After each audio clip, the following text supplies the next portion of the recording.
Hello, everyone, and welcome to Breaking Geek Radio, the podcast, the premier flagship and international podcast of LRMonline.com and the GenreVerse podcast network.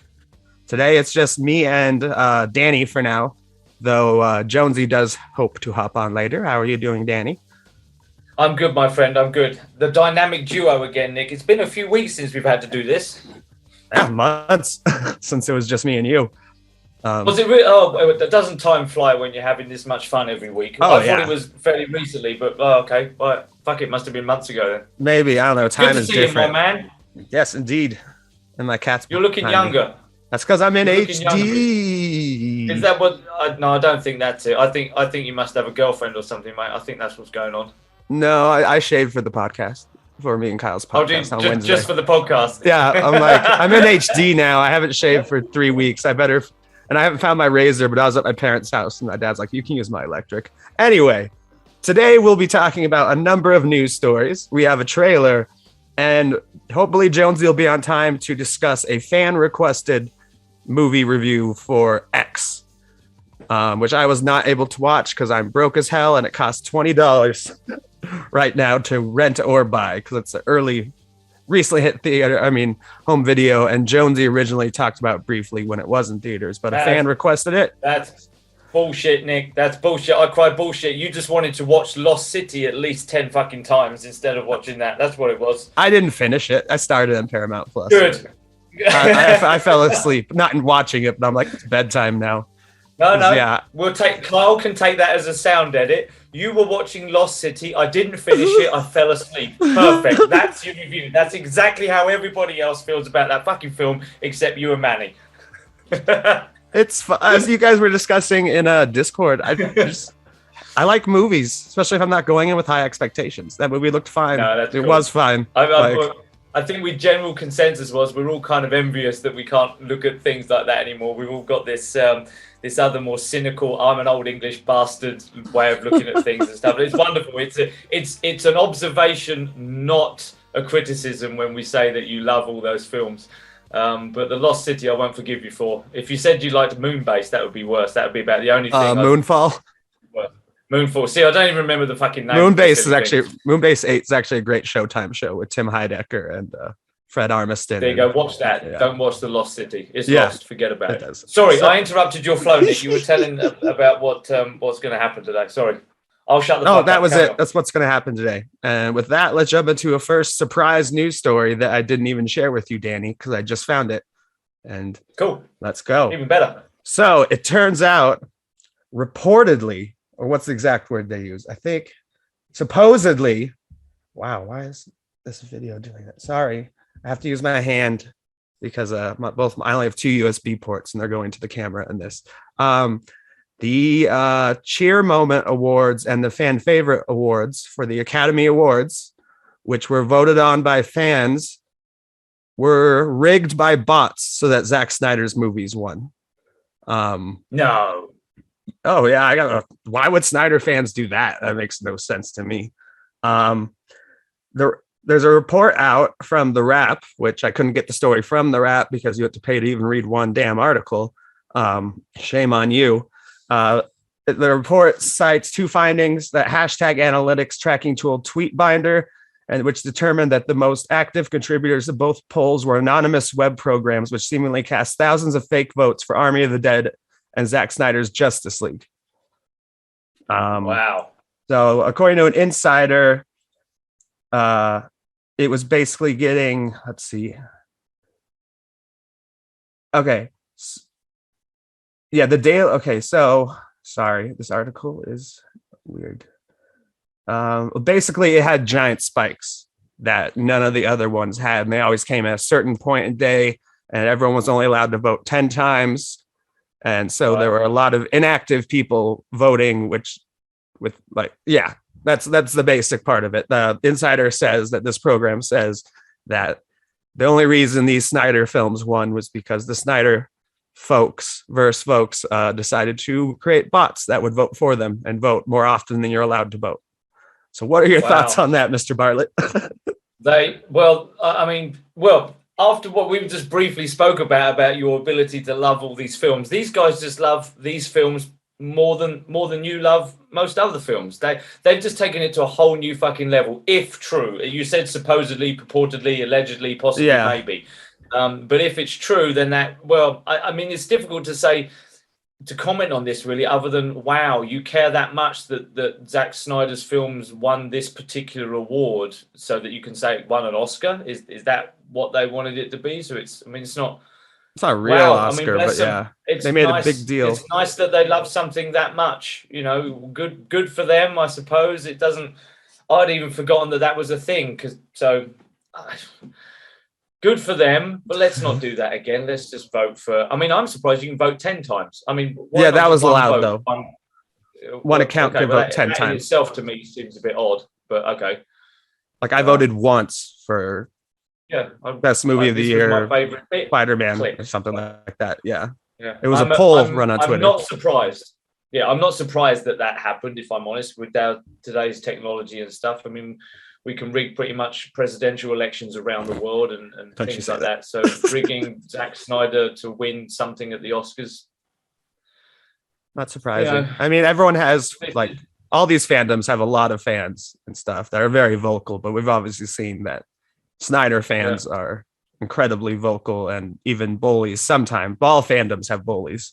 But I just thought I'd lead with that because Jammer isn't here to defend it, and I'm not a big fan of either of those. Snyder. I did like Justice League. I'm not a big fan of Snyder, and I hated the Dead, Army of the Dead. Speaking of the Dead, we have a new trailer for Resident Evil. That live. I think they already did an animated one on Netflix, didn't they? But this is the live action one they've been promising. Yes. I think they announced it 2020, I believe. And it's one that's supposed to deal with Adam Wesker's family. That's Adam, right? Yeah. No. Albert. Dr. Albert Wesker. Sorry, it's been a while since I've played games that Wesker was actually in. Danny, did you get a chance to watch the trailer? I did watch the trailer. I saw there was a lot of positive hype about it from everyone here on the LRM team. I have to be honest though, it looks like much the sameness, but full disclosure, I'm not a Resident Evil player. I've not played the video games at all, so I've got no concept of backstory or whether or not these characters are characters that I should know or should care about and stuff. It does look like every other trailer we've seen for every other Resident Evil film, if I'm honest. But you guys seem to be a little bit more positive about it, and that makes me feel a bit more positive because you're a little bit more familiar with the source material. I like the use of the music. I can't remember now off the top of my head the song that was being used. Carl, you might be able to remind us, but I like it when the trailers and movies are doing things like that at the moment because I'm a big fan of the music side. Right. It looked the same to me, but maybe you guys can enlighten me as to why I should be a bit more excited about this rather than the film that was recently released. And this is a series as well, right? This is a show. It's right? 10. I think it's 10 episodes. It's definitely 1 hour episodes. Okay, cool. Kyle. Sorry, I was just gonna say the song is I'd like to teach the world to sing. Oh yeah. In perfect harmony. I love that song. Yeah. So there you go. So I do have because the trailer. Well, the trailer confused me. It's pretty complicated. I don't know because there's time jumps and stuff. But I do have the synopsis which explains that. For me, here's why I'm gonna watch it. It's live action and it's on a service I already own. I don't have to go to the movie theater. I enjoy the games, but I have only played them sporadically. Like the GameCube remake 4, which was the first one where they kind of changed it to more first person shooter. Then third person shooter. And then I played that's the farthest I've ever gotten, but I never finished it. And then I made it 1/4 of the way through the most recent one, Village, which is 8. It is interesting to me that we've had 2 live action versions of Resident Evil seem to come out in very close proximity to each other. What's the ownership right for the rights of these films and things? Because it feels like the Resident Evil film was quite recent. You're probably going to tell me it was 2 years ago, but it was recent. earlier this year, I believe. Yeah, and it's just, I don't know, that one, it was at theaters. Even if it popped up for free, I probably wouldn't watch that one. It just, special effects were terrible. I've watched the originals, even though they have nothing to do with the game, past like the first or second. Right. In fact, I actually bought all those on Vudu during the pandemic, and they're fine. But I don't have most of my knowledge of Resident Evil comes from reading the Wikipedia, because it's so convoluted, and it's just about a different virus every time that it turns people into zombies. But to help with the understanding the trailer, because I did find it a bit confusing, so we had 2 different years going on. In the first timeline, 14-year-old sisters Jade and Billy Wesker are moved to New Raccoon City, a manufactured corporate town forced on them right as adolescence is in full swing. But the more time they spend there, the more they come to realize that the town is more than just what it seems, and their father may be concealing dark secrets that could destroy the world. But the second timeline, well over a decade in the future, there are less than 15 million people left on Earth, and more than 6 billion monsters, people, and animals infected with the T virus. Jade, now 30, struggles to survive in this new world, while the secrets from her past about her sister, her father, and herself continue to haunt her. So that's why we have that time jump. Yeah, wasn't the time jump also a city jump? Wasn't one of them in London? Did I imagine that? Was it London? I can't remember. Yeah, Kyle says it was London. Wherever Raccoon City is, and then to London. Unless Raccoon City is just around the M25, just north of London, but I don't think it is. If they changed, I suppose they could change the location. Traditionally, it's been in the United States. But Wesker is British traditionally, I believe, or at least this version, maybe. I don't know. But like I said, my Resident Evil knowledge is limited to synopsis I run on Wikipedia, where most of them don't actually tie into the others, except for characters popping up and different versions of the virus. It always is a virus that is made by Umbrella Corporation, Umbrella Corporation basically owns Raccoon City. And that's where the first outbreak happens, because they're lazy, and I think eventually in the storyline it was intentional or something. It's gotcha. It's a weird storyline.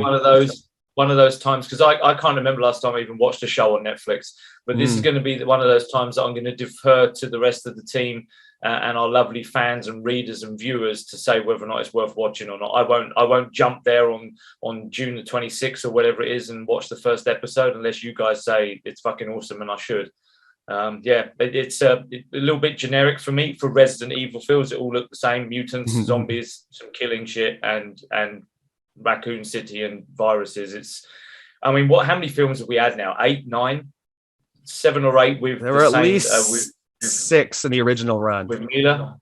Yeah, I don't. Anyway. And then there was the new one, which was unrelated, like a reboot. And then there have been a lot of animated stuff, including Netflix had an animated show not too long ago also, but farther back than the most recent movie, which just special effects looked like garbage, even though it seemed like they were sticking closer to the first game, which takes place in a mansion. Move on, Nick. Move trailer. On. I think you and I really don't care about Resident Evil that much.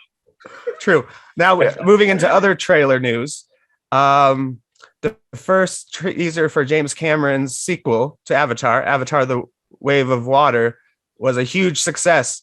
In the first 24-hour window, it had 148.6 million views, including 23 million from China alone. Now, what's interesting is Kyle, can you find a list of the most watched trailers? I looked, and every article that talks about this just says what the Hollywood Reporter says verbatim, because they don't mention any Marvel movies, but Disney made sure to point out that it's ahead of all the recent Star Wars films, including The Rise of Skywalker, which had the most trailer views. Because, each time there are more people who use YouTube, or like there's more excitement, even after The Last Jedi, which I still say is a good movie.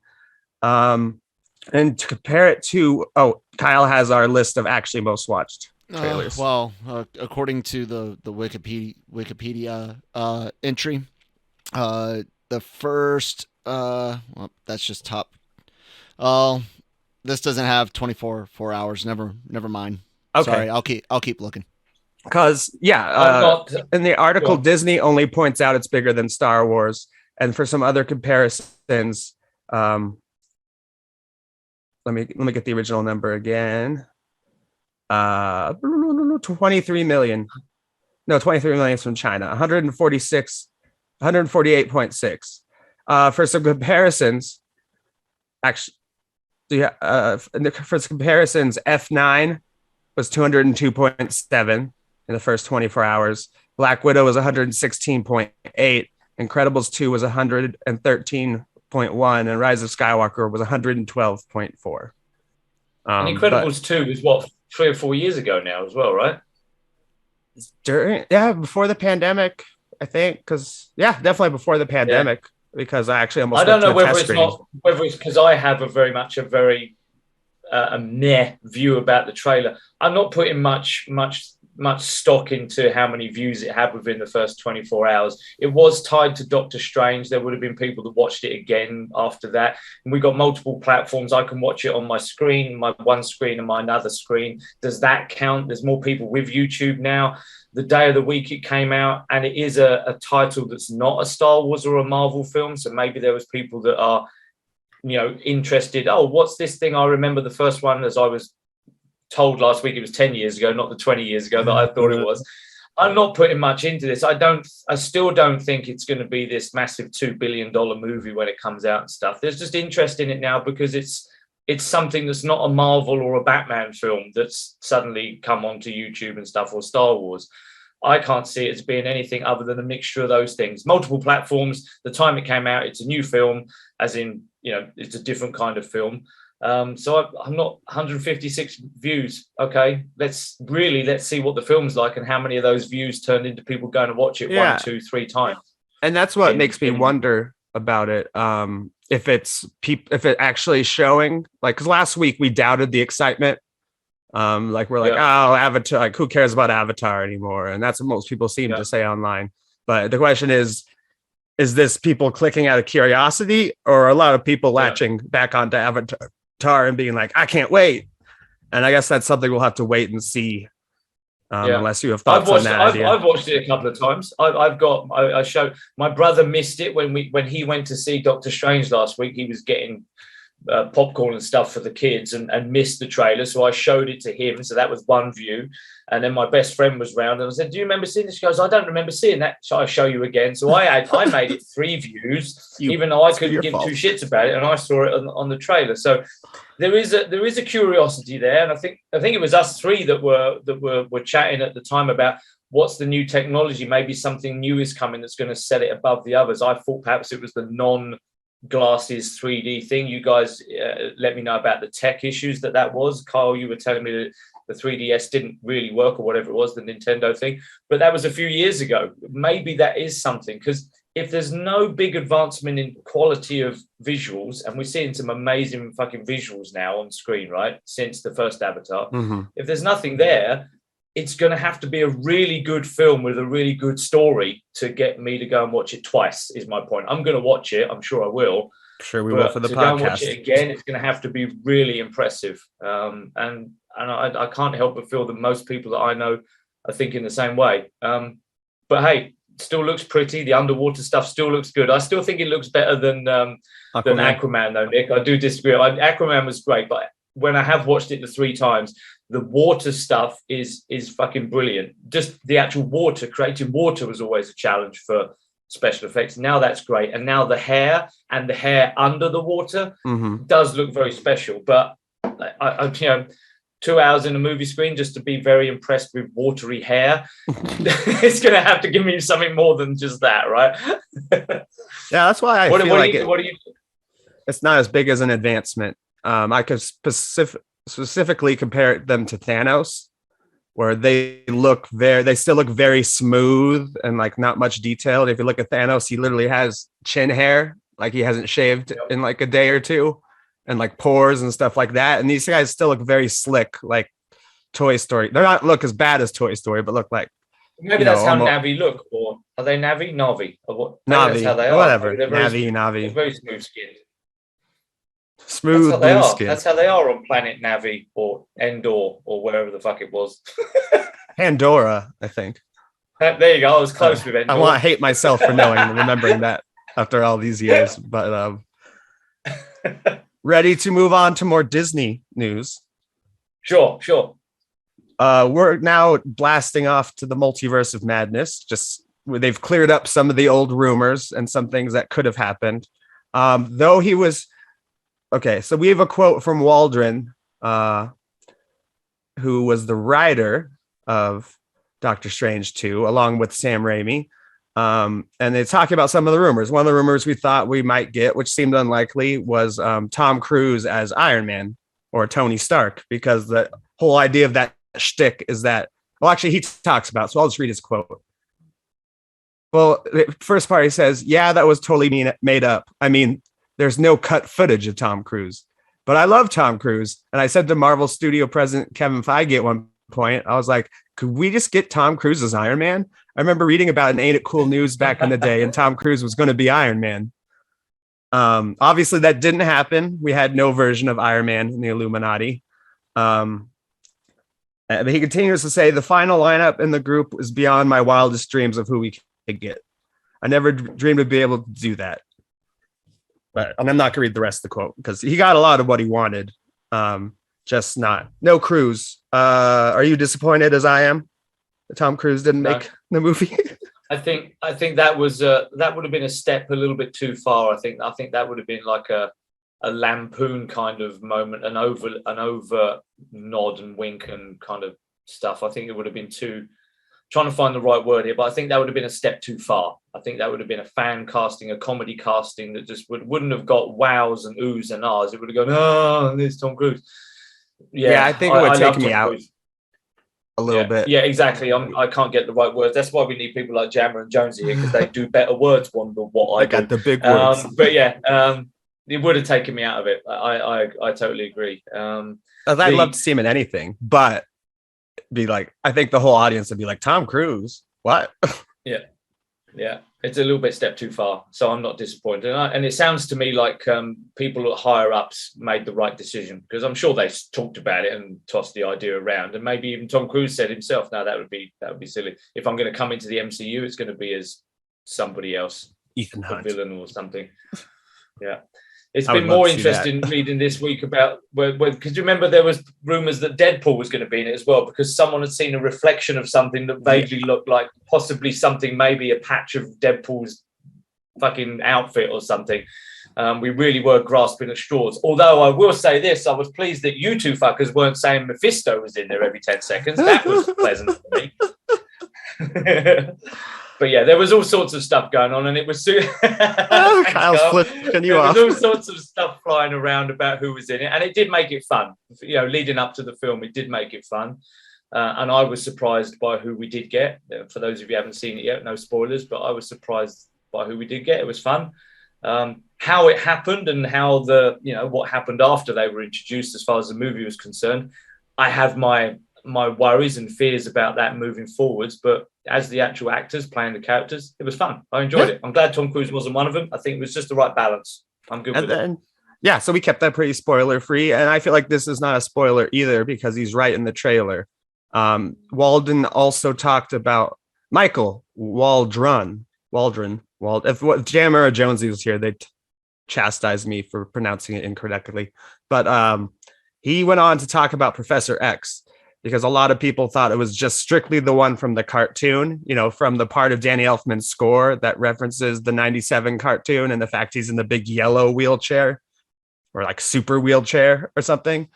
And we kind of doubted that. I think Kyle and I have talked about it. It's been talked about on our Discord, which everyone should join so they can discuss stuff with us too.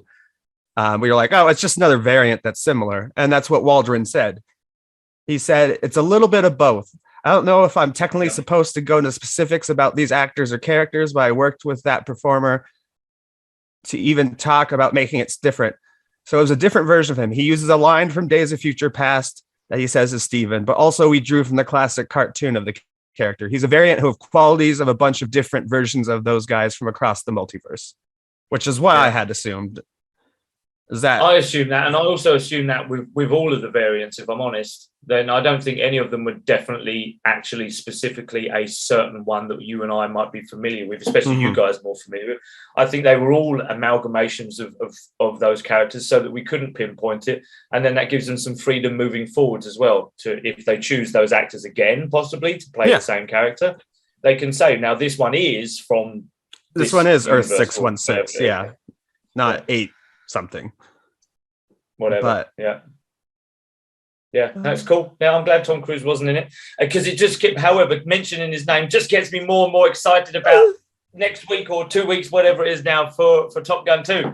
Hell yeah. Maverick. I'm with you. I'm not as excited as you, really, but I'm excited. Well, I am. And it's really strange that for the last 15 or 15, however many years it's been since we've had the MCU, that I'm actually more excited about this than I am currently about many Marvel films. Although Thor: Love and Thunder is making me get a little bit, I am getting excited about this. But I think it's because we got Top Gun first. I'm really focused on that. But I've been more excited about Maverick than I was Doctor Strange. Yeah, it's interesting. Obviously, when they're Mission Impossible films, I'm more excited for those than Marvel or Star Wars or Star Trek. But for this, it's I'm not the Star Wars one. What? You might be pushing it when the next Star Wars film is announced, whatever it is and will be. That I can't help it. I'm a bit more excited about Star Wars stuff.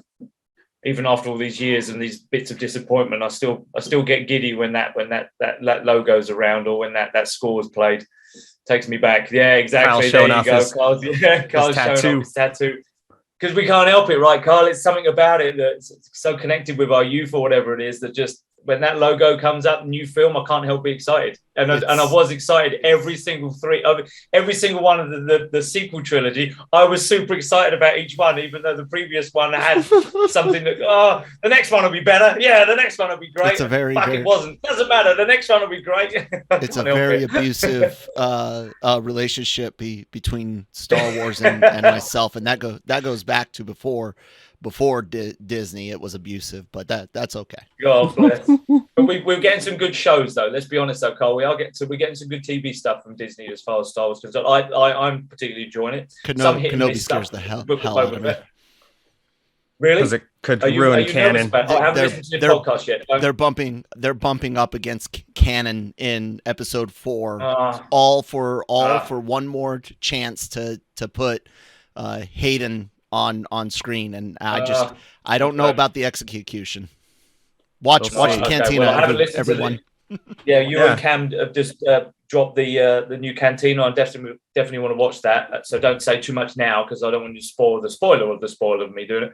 But that is on my list of things to watch tomorrow. We digressed into Star Wars. You see, that's what happens. It's super exciting to get into Star Wars, even though we were talking about Tom Cruise being in Multiverse of Madness or whatever it was. Sorry, Nick, sidetracked it. We're good, because we're still on Disney, man. But this applies to Disney itself and copyrights. Previously, Republicans took away Disney special status in Florida, which allowed them to kind of almost be their own nation state within Florida, like their own government and everything. Well, like the Vatican. Is that like the Vatican? Yeah, that's why I think of Disneyland as world as like the Vatican. They police themselves. They have their own taxes, like all that stuff. But now Republicans are looking to destroy Disney's copyright on Mickey Mouse. Do you know the background of why there's a big fight between Florida Republicans and the Disney Corporation, Danny? Is it something to do with the use of the word gay? Yes, it's the Don't Say Gay bills. It's nickname. It's not the name of the bill. And here's a quote from it, if anyone is not aware. Classroom instruction by school personnel or third parties on sexual orientation or gender identity may not occur in kindergarten through grade 3 or in a manner that is not age appropriate or developmentally appropriate for students in accordance with state standards. So basically, supporters say it's to allow parents to determine when and in which way to introduce LGBTQ topics to their children. And they can also sue the school district if the policy is violated, the parents themselves, not the government, kind of like the Texas abortion ban. But DeSantis. Well, I won't begin to. Sorry, mate. I won't begin to try and understand the ins and outs and the nuances of the American political system and things. But it's trouble. From what I see about the news that you're just about to mention, it sounds a little bit like they're being a bit tit for tat, and this is their way of getting back at Disney for whatever they did. But yes, because I mean, how can you take Mickey Mouse away from Disney? I mean, it's a clear. Mickey Mouse is Disney. What are they trying to do? Say that anyone can use the mouse and the ears logo? Is that what they're saying? That anyone can have it now? Oh, sorry, Kyle. Well, I was just going to say that the copyright laws for it have been extended a couple of times because of automatic things going into public domain, and basically that's what's coming up now. Especially the older version of Mickey that Disney hasn't used except in like reprints, but they haven't created like new stuff with the old version. Can potentially go into the public domain now without an additional extension. Me personally, I believe IP is IP. The contracts can suck for artists sometimes, but I don't like public domain. I don't like the idea of someone creating something and all of a sudden, just because some arbitrary time period went away, that it goes into the public domain. But there's this idea that if you're not using it, or if the original creators pass on, their lineage can only hold on to it for so long. I don't. It's kind of dumb in my mind. Someone created something. If they hand it to their family or to a company, then the contract stands until someone changes it. That's my take. Yeah, I'm with you on that, Carl. Based on what I know and what you've spoken about, I agree. It's clearly Disney, whether it's an old version of Mickey or that they're using or it's not. It's clearly Disney, and to put that into the public domain so anyone can use it and start making Mickey Mouse cartoons and whatever they're going to do just seems crazy. It does seem on its surface, just from what you guys have said, it just sounds a bit pathetic. It sounds like tit for tat. As far as politicians are concerned, they just want to bang their fucking heads together and say, have you not got more important shit to fucking deal with in the US at the moment, other than whether or not Disney can have an old Mickey Mouse logo or not? Sort yourselves out. But then that's down to you fuckers to vote these people out or whatever the process is. I don't vote in Florida. I don't know how that works. Seems very confusing. I'm glad I'm not over there. But can't you do something about it? I can't vote in that state. So I'll just say as the unabashedly shameless near laissez-faire capitalist pig here at LRM and the GenreVerse, that this is completely against everything Republicans say they stand for. I'm not a Republican. I am exactly what I said, just a greedy capitalist pig, which means that if I create something, I want my creation to belong to me and whoever I say it can for forever and ever. And that's what people on the right used to say they believed in, and it was actually a common so to speak, center left idea of, hey, things should go into the public domain because you shouldn't own your work for a long period of time when other people can use it. So it's like things are switched. It's funny. And I have a lot more on the story. Kyle kind of stole some of my thunder because I was going to bring up those details. No, but he's right. Everything he said so far is correct. I will say real quick that it has worked out for some characters. Like, I don't mind having a dozen versions of Sherlock Holmes floating around. Some are good, some are bad. But I do agree about at least more recent stuff. That's because like a lot of old books have gone into public domain and you can adapt them a million times without having to own anything. That's why we have like Warner Brothers and BBC and like all these different people making Paramount through CBS, like making all their different versions of Holmes. But here's more of the details. He debuted 94 years ago in Steamboat Willie. And many times the Florida government and even the Supreme Court have upheld and extended their copyright of the character. But this, again, relating back to the Don't Say Gay bill, which is not called, but that's what people are calling it. it's set to run out in 2024. And Republicans are now saying, after Disney withdrew a lot of money from the government, because a lot of people complained that Disney was supporting the bill, which is why they took away their unprotected status. Now they're like, no, we're not going to renew it for you. We're the guys in charge right now, and you're going to lose it in 2024. Interesting part is they only lose the original version, so Steamboat Willie, which has slightly different characteristics. And so you can't like do a modern Mickey Mouse or the Mickey Mouse when Pluto came around. It's basically version 1, Steamboat Willie, which would really, here's what it would mean.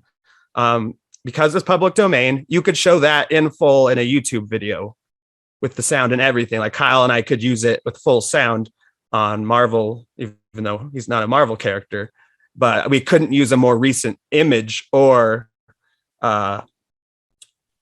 video clip of Mickey Mouse. Just so like, even like the logo for Disney has different, bigger ears than Steamboat Willie, because that was the first ever appearance of the character. More on that. There's a lot of discussion in this article from the Los Angeles Times about, they don't make most of their money off Mickey Mouse anymore. Like their Marvel and Star Wars and other merchandising makes a lot more money. And the adults are often more excited to run into R2-D2 at a theme park than Mickey Mouse. But they're saying in this article that kids do get more excited to see Mickey Mouse than even like Elsa, Stitch, or Buzz Lightyear, because he's a symbol. He's a symbol of the park more than he is like cartoons they watch, even though I know they've kind of resurrected Mickey Mouse in some cartoons, especially on Disney Plus. But it's all about branding. It's the House of Mouse, obviously. And here's the other interesting part. They still have a trademark on it, which is different than losing him in the public domain, meaning anyone can put him on a shirt or a towel. But if someone thinks it's a Disney product because of that, if they think they're buying a Disney product, then there's room for lawsuits about the company who used the image. It has to be clear that it's not a Disney product, whether it's sold in Target or online. If someone thinks they're buying it from Disney and Disney can prove that, they can still sue, because yes, anyone can draw Steamboat Willie and sell him at a Comic-Con. Not that people crack down on that like Marvel and DC often. But the minute someone thinks it's a Disney product, then you could be sued for creating it. And yes, like we said, it's only Steamboat Willie. It's not the Mickey Mouse you recognize today. And also, I don't have the quote of who it was, but someone said the real reason is not that they took money out of the Florida government. The real reason is that Disney is now too woke. And relating to the "Don't Say Gay," again in quotations, bill, they're like, it's inappropriate to be introducing like gay characters to children in, whether it's like in Frozen, like in cartoons and stuff. And they are doing more of that. And they're like, it's turning our children into, and the whole point of the not teaching it is it's like, it's grooming. It's turning our children into gay children. Just that the fact they know it exists. Work like that, fucking idiots. You can't.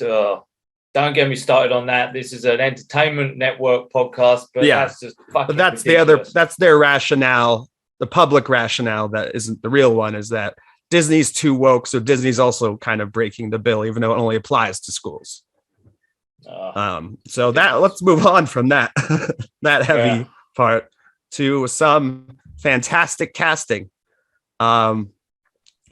We have a new character in Dune 2, Part 2, called the Emperor, which I think I've only seen Dune once. I found it boring, especially the politics. Was the Emperor mentioned in that movie?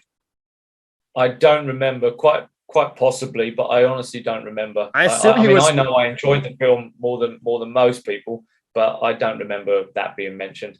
Because I assume he was at least mentioned, almost like, because Star Wars is molded off of Dune, and Star Wars mentions the Emperor like a full movie before we see him. Or I know that they might mention him in the original. I can't remember. No, they don't. They mention him in Empire, and we kind of see the monkey face in Empire in the original. Okay. Cut.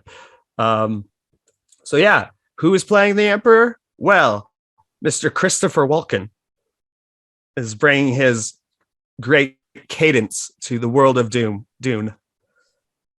And I mean, that's about all the news there is on it, other than the cast we've previously seen who are returning and who or did die. So, what do you think of Walken in the world of Dune? Someone you said you liked it more than most of us, right? Yeah. Yeah, I enjoyed the movie more than most of the team. Although I think that was definitely the case. I like Christopher Walken. He's got a certain gravitas about him. He's got a certain presence about him, as well as his amazing voice, etc.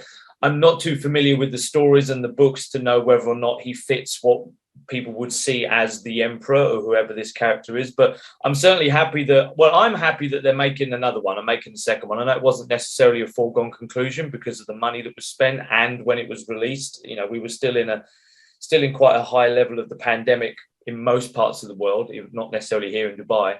I'm happy. I watched it on HBO Max. Yeah, you watched it in the safety of home. I watched it on the big screen. But yeah, I like Christopher Walken. I think he's gonna be a great presence to the character. But I defer to people that have read the books to know whether or not it fits with what they in your head the Emperor would look like or whatever he's called. I think. I'm happy to see him in it. Unless he was playing like a goofy Marvel character, I think he would, at least for a few seconds, bring me out of the movie.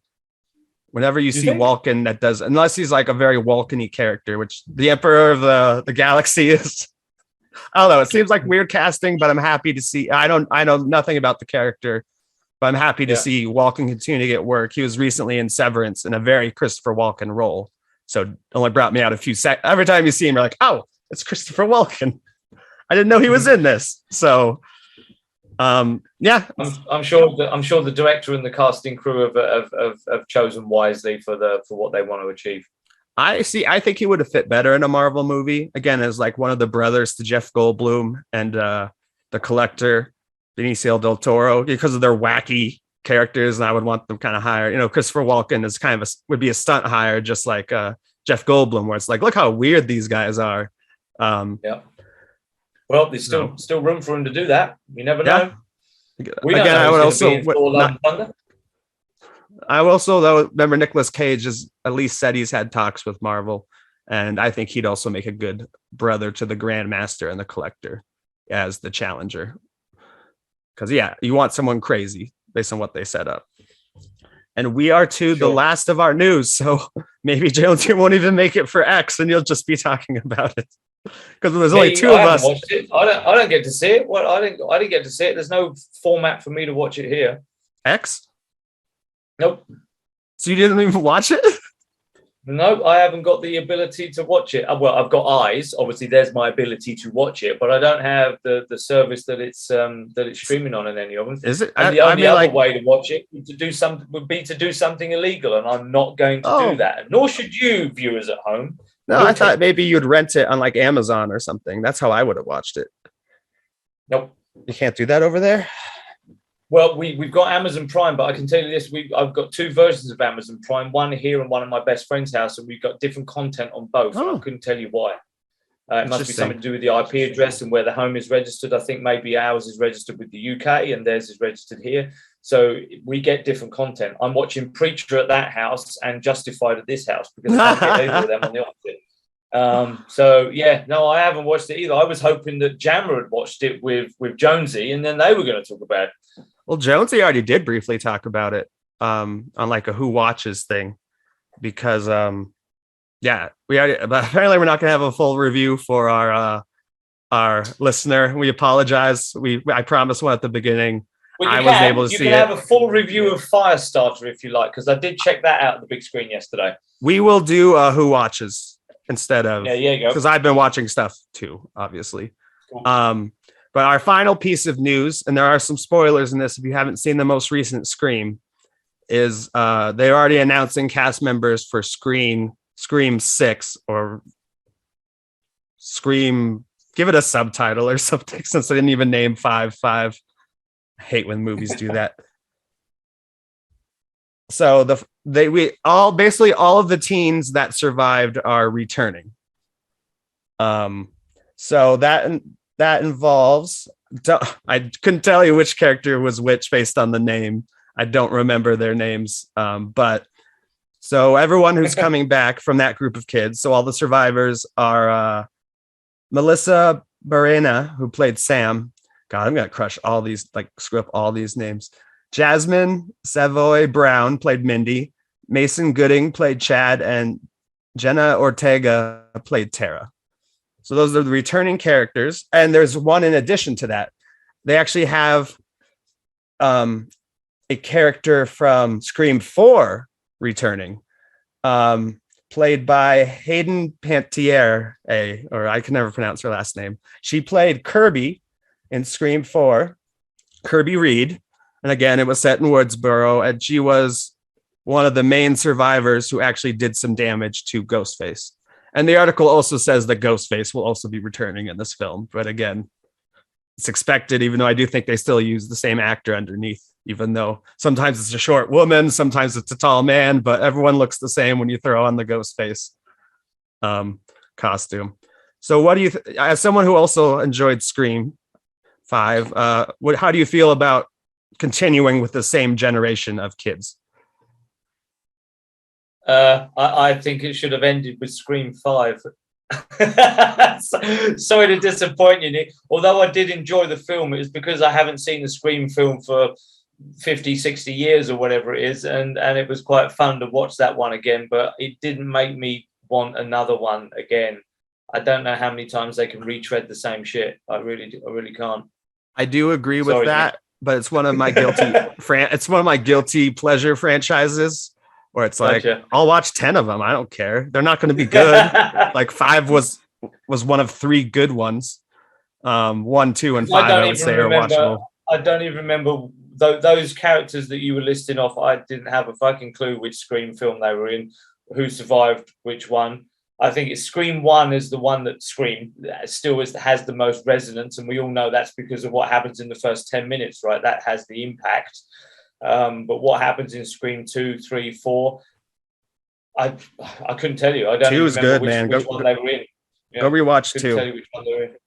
I think 2 is almost as good as 1, and then 5 is like, it's trying to be 2 and 1, and as we've talked about, it introduces the new idea of requels instead of making fun of sequels or just horror films in general. So it had something to say that made it more interesting than 3 and 4. Yeah. Of course, and now I'm going to rewatch 4 to remember who the fuck Kirby is.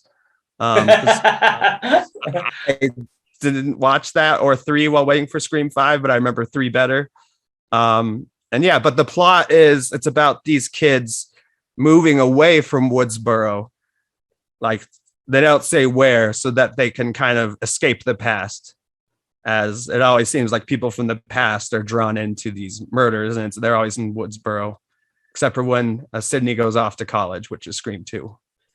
So yeah, I'm sure someone's going to get stabbed at some point.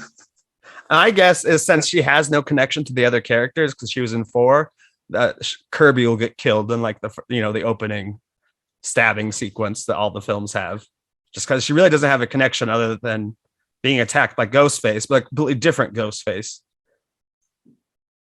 And I mean, she's met the original older actors, but again, I don't know how much longer you can bring back Sidney Prescott and the reporter whose name escapes me at the moment. Courtney Cox. Yeah, yeah, but I was trying to remember the character's name. You're the fan, Gale Weathers. Gale Weathers doesn't mean I can remember every name from every movie I've ever seen 10 times. Well, no, but Scream, I was expecting you to remember Scream, but yeah, Gale Weathers. Even the Courtney Cox escaped me for a little bit. I'm like, what's her name again?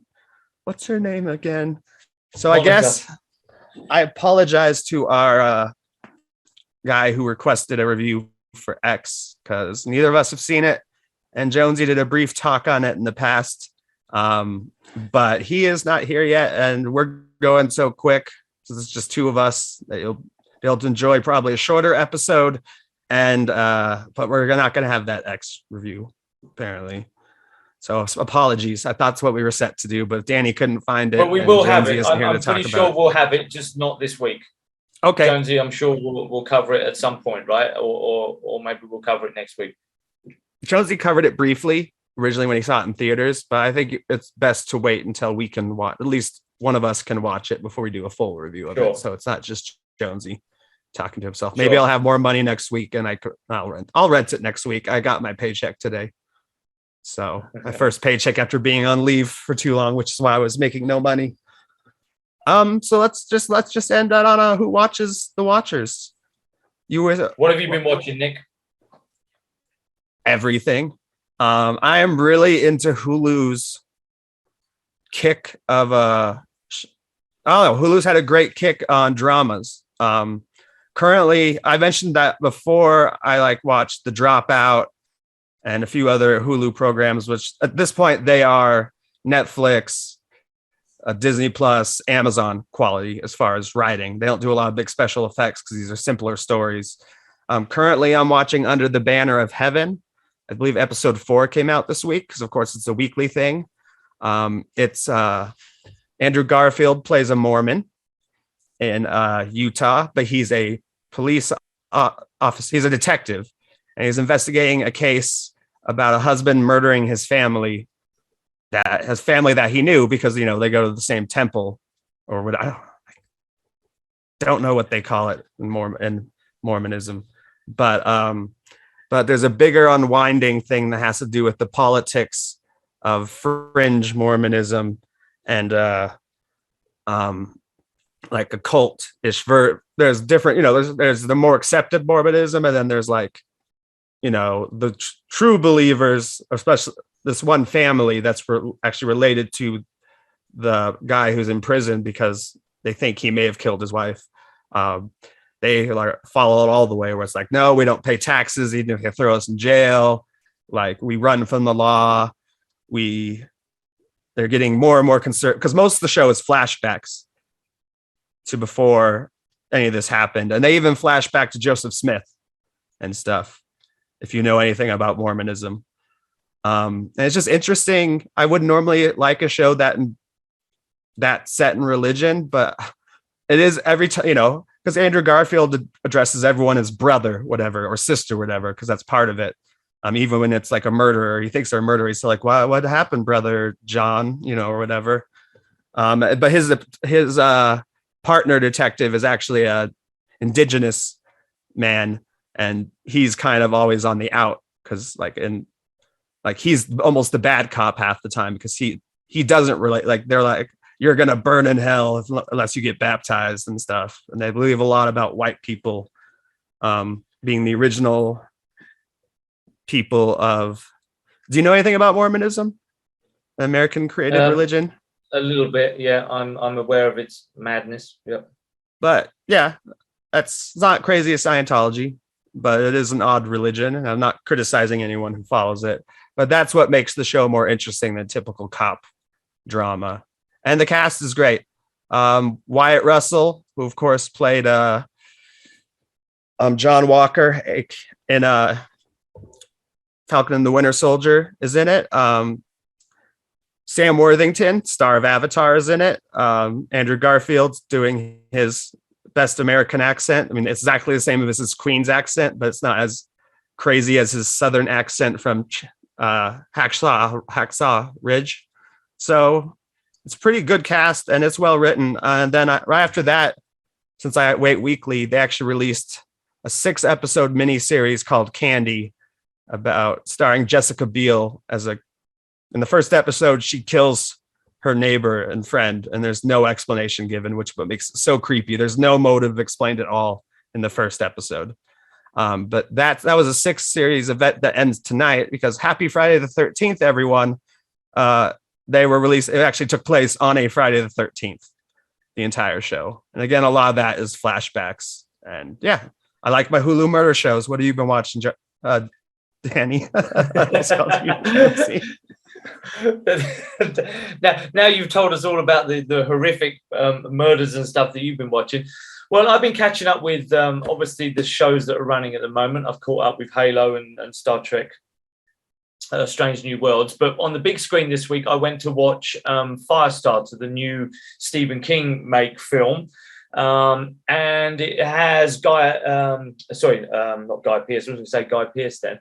It has Zac Efron as one of the main leads in it, and it's it strikes me, and I put this on the Discord chat, so anybody that has actually seen the film and wants to agree or disagree with me, it comes across as very much a typical Stephen King book and stroke remake of a film, in a sense that it has great ideas, it's not very well executed, and they fuck up the ending. It always seems to follow that kind of trend. Stephen King books, I've not even read Firestarter. I've read quite a few of his books, but quite a lot of the time, the books roll on with some really good ideas, and then suddenly, oh shit, I've got to end this. I don't know how to end it. I'll just tag something on at the end, and hopefully people will like it.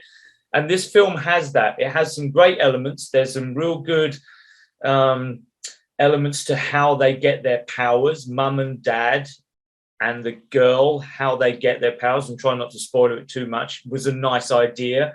What happens for the, should we say, the bad guys to try and get this girl, and that's in the trailer, so there's no spoilers there. I remember the trailer, it looked good. Good idea. But then the execution of it is fairly poor. And unfortunately, the ending does leave you a bit, well, that didn't turn out quite as well as it started. Zac Efron does a great job with his role, though. Yeah, he does a great really job with what he's given. Yeah, and so I was pleased about that. But overall, for me, it was a C movie. It was disappointing because of the talent that was there, the potential that was there. It just sadly didn't actually hit the heights that it suggested. But yeah, there's Firestarter. If there's any Stephen King fans out there that have read the book and also see this film, I'd like them to let me know just how close it follows, or whether or not they have made some adjustments, because I have no idea to reference that. So I couldn't tell you if it's a faithful adaptation or it was a good kind of reimagining. So I'd appreciate anybody on Discord letting us know if it was a good copy or not, in that sense. Not a very good film, though. It's a C film for me. Well, we should have reviewed this, and I almost recommended reviewing this, but we had the fan request because I think it's free on the paid version of Peacock. I don't even have to go to the movie theater. I don't even know if it's at the movie. Well, yeah, that's for me. I just love going to the big screen. So we had that launched this week, and we also had the new British World War II film. And the name escapes me what it's called now. It's based on a true story. I wish I could remember what it's called. I'm sorry. Based on a true story about how they use a dead body in World War II, plant fake information on the dead body, so because they knew it would get to German headquarters, and the story behind that. And it was a fascinating story since I've now learned about it.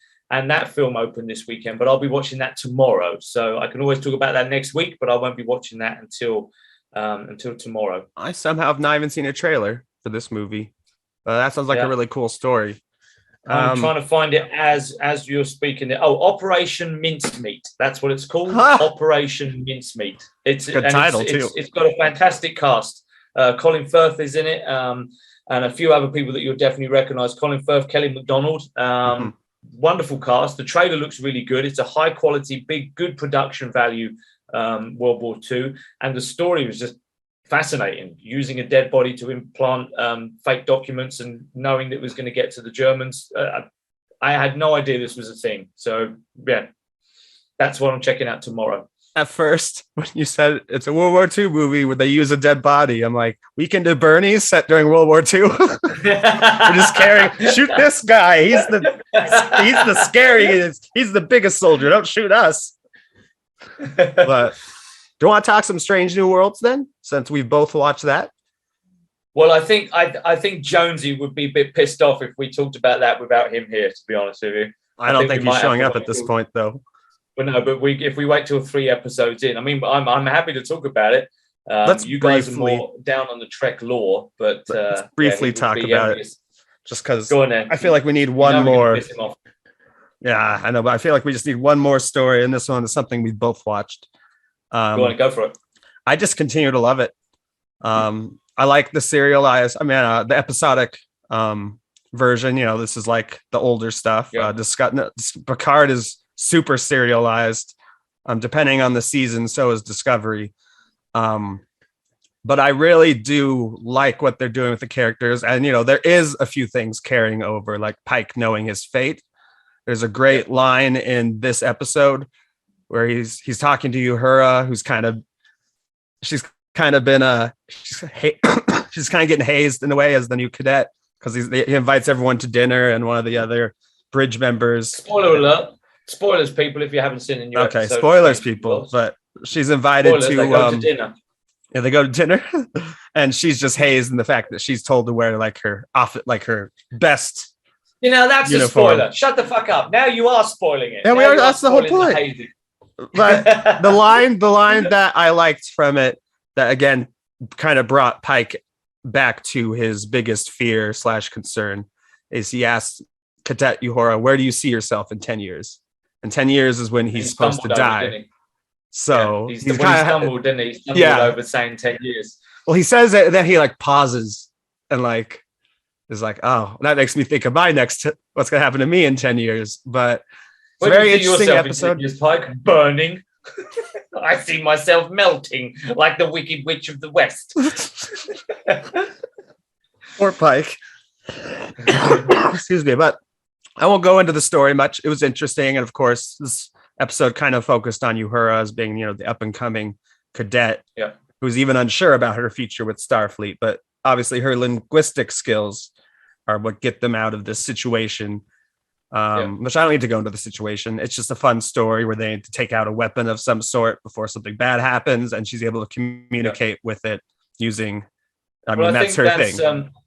I'm 100% with you on this. I'm loving this show so far. It's only 2 episodes in, but the fact that it is looking like it's going to be episodic. I mean, it is season 1. Generally, they are a little bit more episodic, with maybe it leading into a 2 or 3 episode arc towards the end with a storyline. I'm really enjoying that, and it does give each individual character, and of all of them, all the individual characters that we've met on the bridge so far, I've really liked and want to get to know them more. And I have no doubt that each episode we're going to slowly start to see more of the ins and outs, their loves and likes and hates and fears and their backstories. And I'm really, really enjoying that.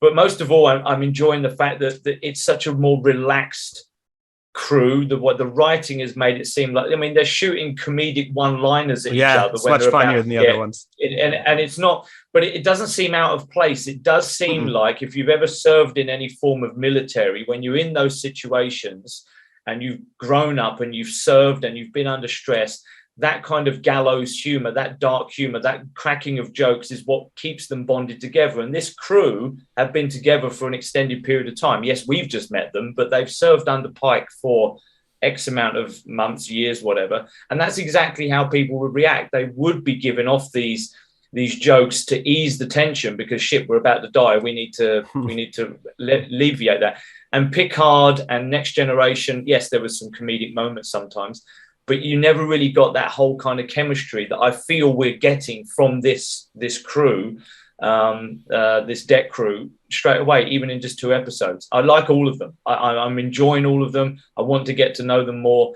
And I'm loving this show much more than I have Discovery. And and it's not to say I didn't like Discovery, but this is just seeming more fun to me. I'm enjoying it, getting to know them. I'm looking forward to each episode. So I hope it continues like this. It doesn't matter if there's a bit more of a serialization in season 2. Hopefully we get one. But right now I'm enjoying the episodic feel of season 1. I know that was the intent. The intent was to make a series as close to the tone of the original series as possible without being like super cheesy. They're not doing the thing that they did in the original show where it's like, we're landing on a planet that's set during the Nazi period. We're landing on a planet that's set during the gangster period. This is all actual aliens because they have a bigger budget. And speaking of that budget, special effects, phenomenal.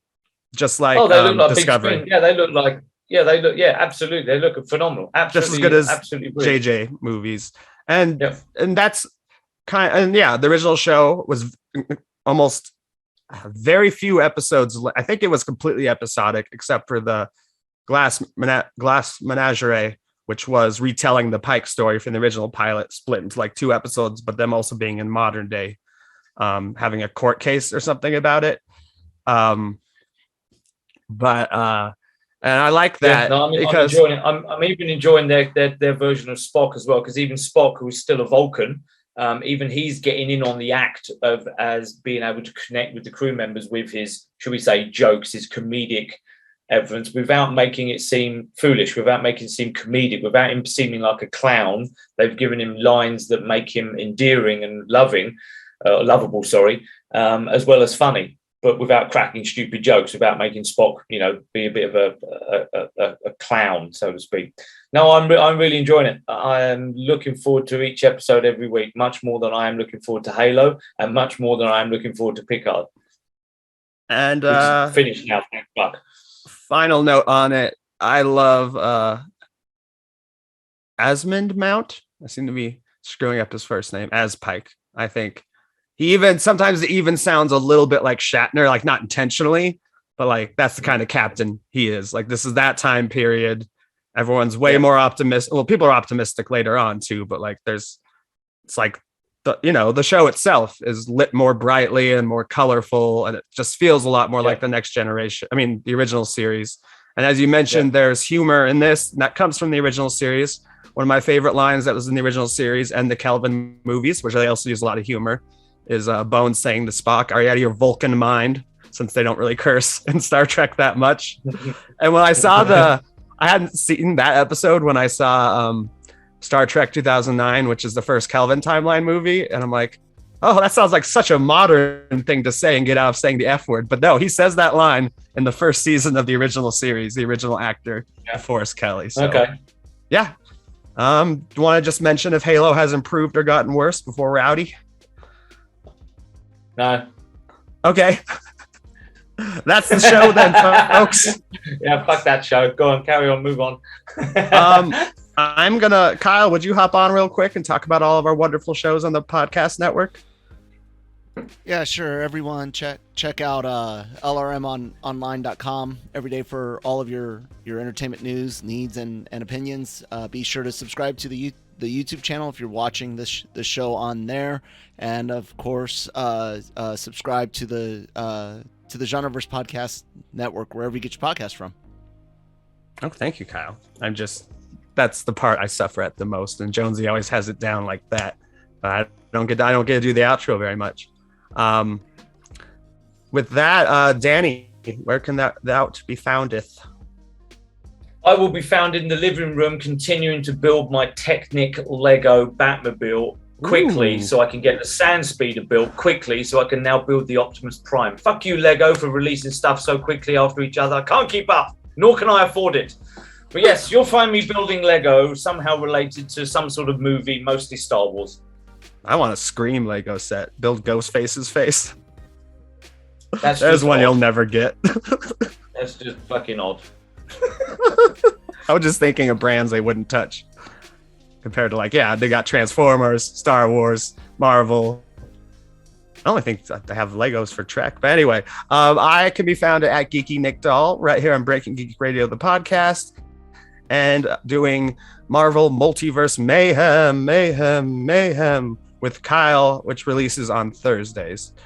This week we did kind of a state of the multiverse / phase 4, where we kind of talked about the biggest disappointments, dislikes, and missed opportunities, and what we think might happen next within phase 4 of the Marvel Cinematic Universe. And with that, I don't think I'm forgetting any ending stuff, so hasta lasagna. Don't get any on ya. Mission accomplished. With Tom Cruise, not dying.